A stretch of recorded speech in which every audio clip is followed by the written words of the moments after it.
En el caso de la solidaridad orgánica, ¿qué es lo que integra ese vivir juntos?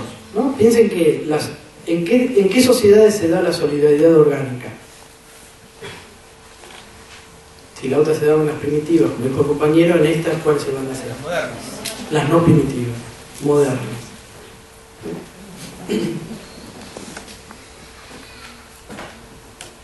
¿De dónde se va a desprender la integración en estas sociedades?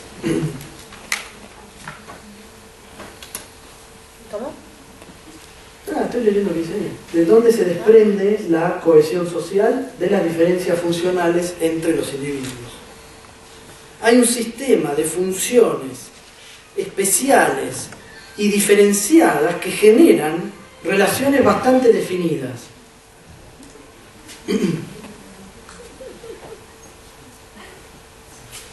Sin embargo, ahora esos elementos que cumplen funciones van a tener cierto grado de autonomía y cierta fisonomía más específica.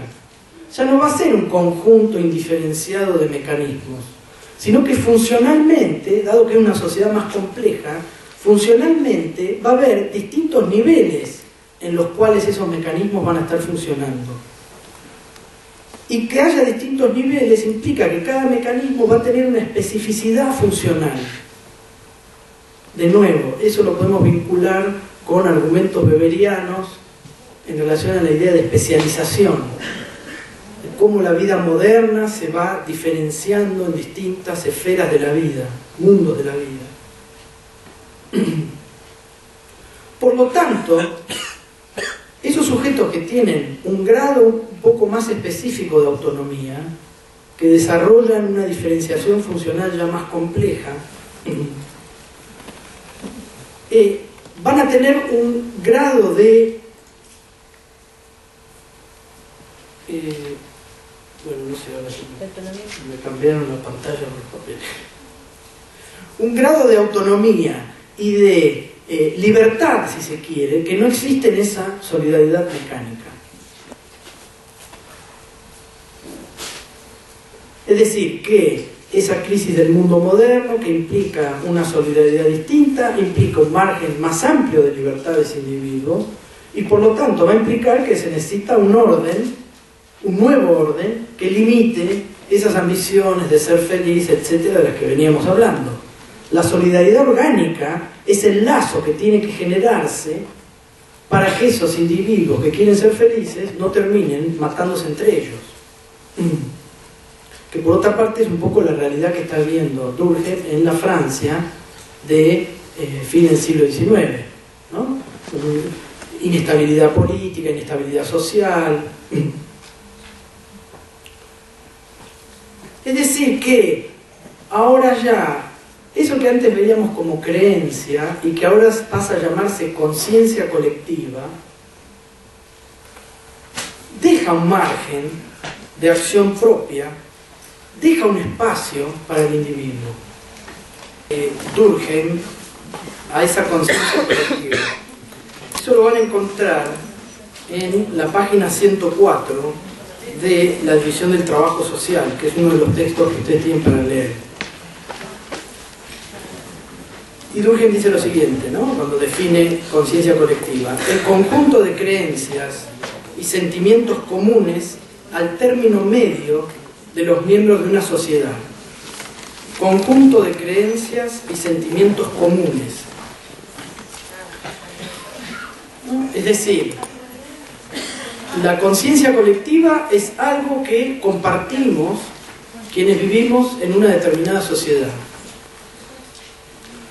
Ahora bien, ¿eso significa que todos compartimos exactamente los mismos significados, las mismas creencias y los mismos sentimientos? No.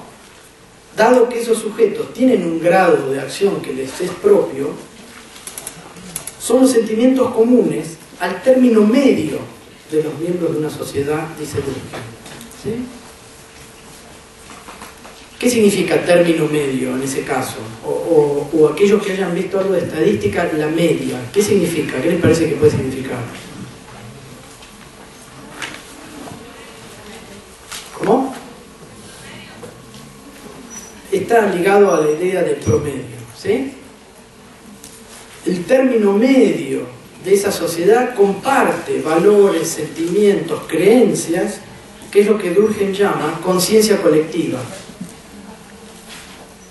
y que nosotros vamos a encontrar en otros autores más vinculados a la tradición marxista en términos de ideología.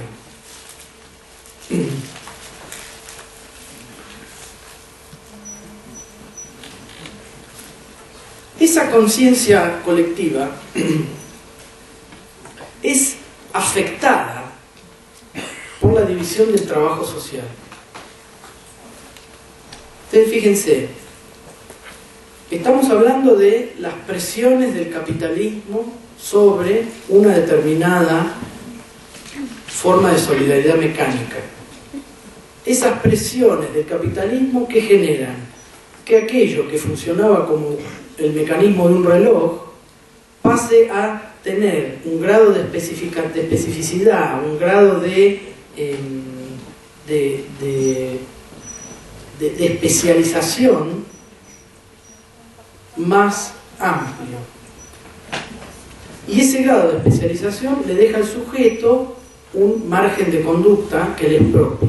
Imagínense, este campesino que vivía de esa tierra feudal, que plantaba de acuerdo a las estaciones, comía, no comía, es decir, tenía su vida determinada por el funcionamiento de esos mecanismos. Ahora, cuando va a trabajar a la ciudad, un día va a conseguir trabajo en una fábrica de zapatos, al otro día va a conseguir trabajo en una fábrica de violines, en otro momento va a encontrar trabajo plantando pimpollos en una florería, ¿sí? Etcétera. Es decir que ese trabajador ahora, que era un campesino, va a tener que ir diferenciándose funcionalmente de otros y va a tener que poder hacer cosas diferentes por esa estructura de producción capitalista que se está imponiendo. Ya no va solamente a tener que plantar de acuerdo a las estaciones, sino que va a tener que ir acomodándose al mercado de trabajo. Por lo tanto, la división del trabajo social es un aspecto fundamental de ese impacto que tiene el capitalismo sobre esa vida medieval. La división del trabajo es un efecto de esa presión capitalista. ¿Qué implica? Primero, la necesidad de un mayor número de individuos que tengan esa capacidad de ir cambiando de trabajo.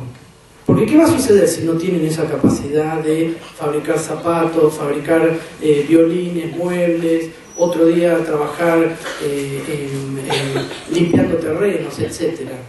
¿No? ¿Qué va a pasar a ese sujeto si no tiene esa capacidad, si no tiene ese grado de poder actuar individualmente? Queda excluido. ¿Sí? Exacto, no va a poder conseguir trabajo. Ese sujeto no va a sobrevivir. Por lo tanto, esa diferenciación funcional es un efecto de la presión capitalista y genera que cada vez más va a haber un mayor número de individuos con esas capacidades. Si ese trabajador va cambiando según lo que necesita el mercado de trabajo, otro de los puntos importantes que vamos a tener en mente al momento de leer a Weber después. Si ese trabajador va cambiando de trabajo según lo que solicita la industria para no quedar desempleado y morirse de hambre, va a tener cada vez más intercambios de todo tipo con otros individuos que están en su misma situación. Cada vez más va a tener ese tipo que estaba solo en el campo cultivando su parcela, ahora va a tener muchos más contactos individuales en esa ciudad trabajando en esa industria o sin trabajar en ningún lado, ¿sí? Por lo tanto, la vida social que va a tener ese sujeto va a ser más intensa, dice Durkheim. esa posibilidad de ir adaptándose al mercado de trabajo le va a dar más relaciones con otros individuos, por lo tanto va a tener una vida social más intensa, va a conocer más gente, básicamente. Y todos quienes alguna vez pasamos de un contexto de una ciudad pequeña a una ciudad más grande, del campo a la ciudad, sufre esas consecuencias ese individuo y empieza a tener mayor vinculación con otros sujetos, con otros individuos.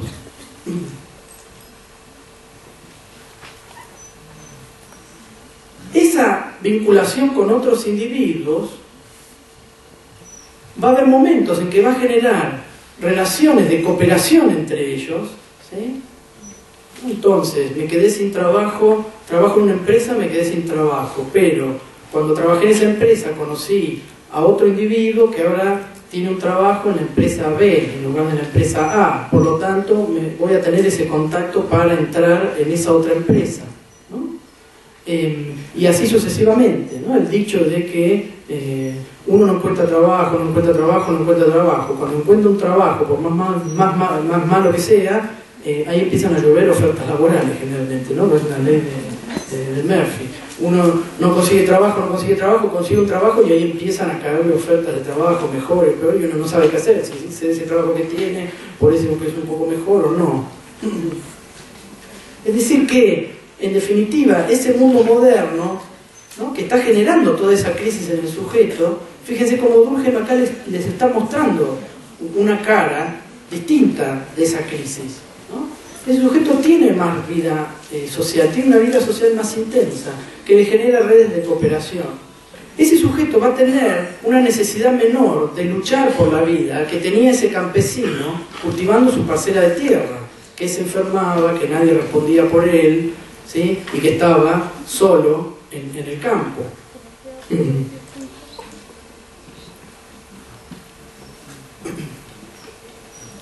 De esa diversidad funcional, entonces, es que aparece esta idea de que todos tienen un papel que cumplir, todos tienen una función que llevar adelante, y que tienen que llevar esa función de manera adecuada para que toda esa sociedad funcione. El que trabaja tiene que trabajar, el que dirige tiene que dirigir, el que administra tiene que administrar, el que lucha, ¿no?, defendiendo esa sociedad tiene que luchar defendiendo esa sociedad, etc.